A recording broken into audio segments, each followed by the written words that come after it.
My family and I went to the gardens, and it got me thinking.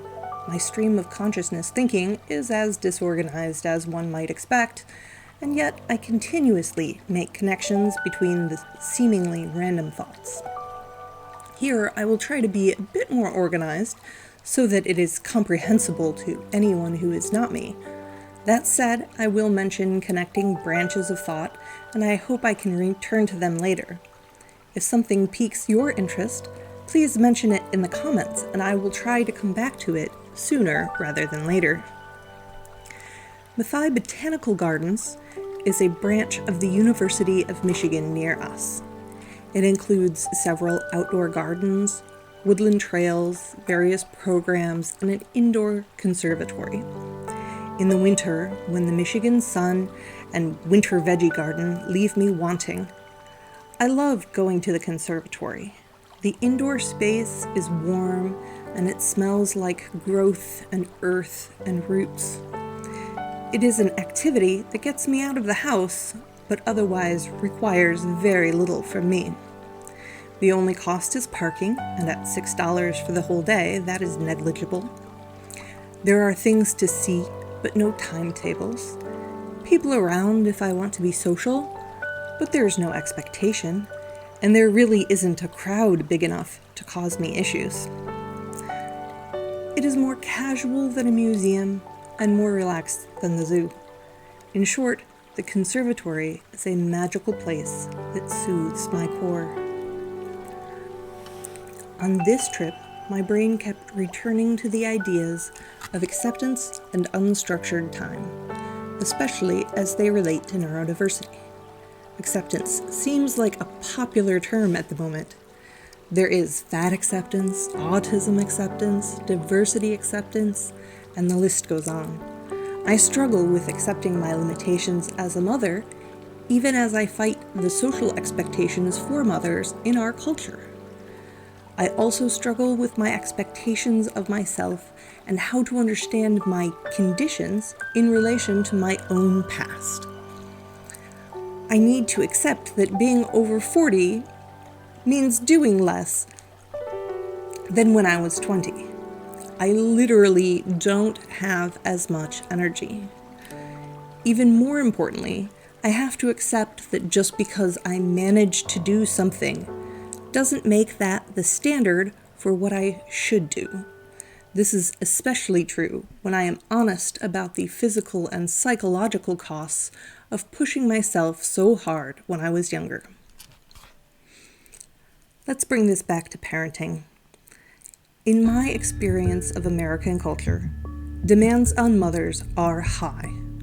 One might even say unreasonable. One pressure that I have felt is to get the kids into sports and activities.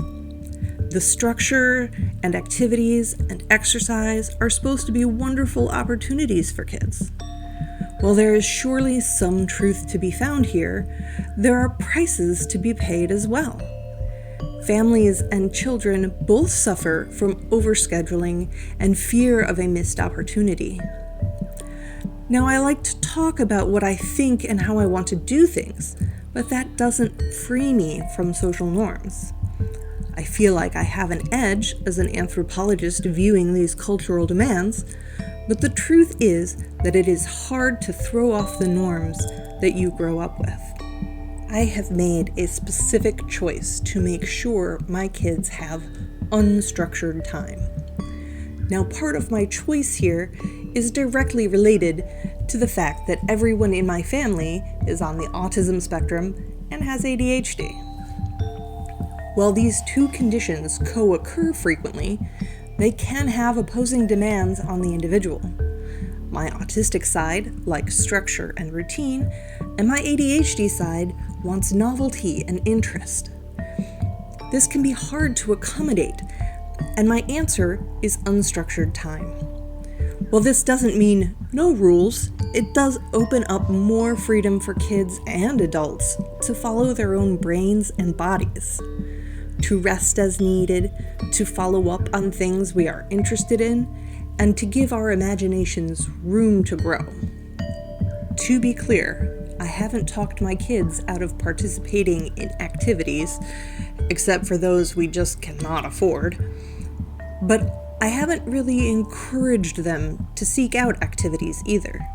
Instead, I support things that they want to try while seeking to preserve unstructured time.